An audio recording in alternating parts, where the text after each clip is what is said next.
So thanks a lot for speaking to us, and we would like to know, so what exchange rate with the dollar you expect to the Ukrainian hryvnia, and to what point it should be stabilized? Right now we're in a process to find equilibrium. That's why we introduce special auctions. It's a daily auctions. It's so-called Holland auction. And right now, together with banks, we do all these steps, especially to find this equilibrium rate. This Monday, when we met the biggest 40 banks, we discussed what level of equilibrium they consider like a real one, and they expressed their opinion that the market should find itself between 15 and 16. And right now we see some really good signs of stabilization, because even a few days ago our auction result show us some average rate like 15.88, when today it was 15.40. But in the same time, according to our fundamental factors, we still believe that it's not normal market conditions. It's still a rate under panic behavior of business and populations. That's why we truly believe that we will have some better rate. But in the same time, right now, National Bank try to support market movement and be with market with all these daily auctions. And what are the causes of the fall of the currency are in this case? Okay, of course, it's when I explain that we try to find equilibrium, it means that we try to find the reality of our market, because last 2 months we try to support market through different sources of administrative measures and in direct intervention of the National Bank. That's why it's not necessarily anymore we consider right now it's very good momentum to start to find equilibrium. So there is a question, will Ukraine have a pure free-floating currency regime in the near future with no intervention? That's why we try to find this equilibrium, because frankly speaking, even when we sign IMF standby agreement with IMF, we committed for flexible exchange rates. That's why any administrative measures or any support of markets through intervention, it's extraordinary steps which National Bank was taking, especially to stabilize situations. That's why right now we are still committed to flexible exchange rate, and right now we do auctions, daily auctions, frankly speaking, and we're committed to do these auctions for the next maybe 3 or 6 months, only to support market to find this equilibrium. But we're committed to flexible exchange rate. When you talk about the administrative measures, what were they, and is it still an opportunity? Are there any, for instance, administrative measures on the sale of the foreign currency?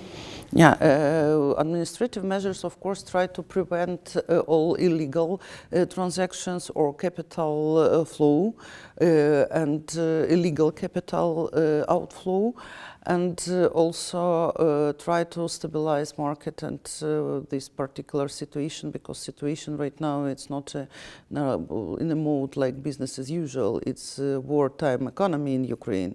That's why, because of such difficulties, we try to introduce this administrative measure. But as soon as we find equilibrium and the political and economic situation will stabilize, of course, National Bank will continue their commitment to flexible exchange rate.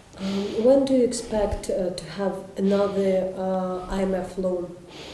IMF mission just arrived. They arrived a few days ago, and they will stay till 25th of November. And after that, I truly believe that our government will be formed and the coalition will be there in the parliament. And after that, we can expect that IMF mission will support our request and provide the next tranches.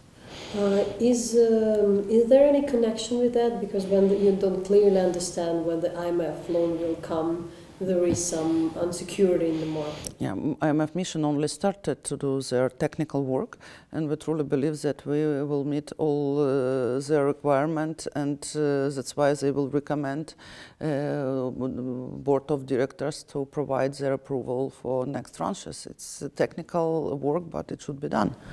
We understand the IMF mission has just arrived, so might be early to answer, but still, since the situation has changed in Ukraine due to the whole crisis, due to the war, since the origin of the agreement was made, will they relax some of the criteria for Ukraine? Frankly speaking, we discuss with them all criteria, all indicators, and they're quite flexible when we when their mission was in July this year. We already changed our macro forecast. Unfortunately, after that, situation changed dramatically, and unfortunately not in a good way. And that's why right now we also discuss some new macroeconomic forecast, and all this macroeconomic forecast will be, of course, implemented to our review, and absolutely no doubt that IMF share our opinions that macroeconomic indicators and review will be done in proper way in line with all expectations. So to summarize, what would be the main issues to discuss with these missions, the points to raise? Right now, it's of course it's our projection for GDP for this year and for next year. It's a projection of inflation, because unfortunately it's situation right now, it's not so rosy like we predicted before. And our balance of payment, of course, deteriorated because of problem on the Donbass territory. And that's why all these criteria will be analyzed and will be in our on the new review, and right now we discuss all these issues. And when we talk about the tranche, about what amount of money we are talking? Right now in our program we envisage 2 tranches, and total amount maybe it will be even more than 2 tranches. I hope they will be combined, and of course we hope that we will get all these 2 tranches and even more until the end of this year. But if technically it will be impossible, it could be, of course, the beginning of next year. But I still believe that our coalition will be formed, our government will be there. That's why we will be in time, and we will get 2 tranches or even more to the end of this year. What amount we are speaking? We are speaking about 2.8. If we are talking about 2 tranches, it will be $2.8 billion. But if we could even consider more. And there was information in some of the local media, Ukrainian media, about some closure of some taking away from the market of particular banks. Will you comment on that? There was some list of the banks within a foreign capital. It's absolute nonsense, and of course, National Bank already provided information to market that it's absolutely not the truth, and it's a nonsense. We have no any list of such a kind.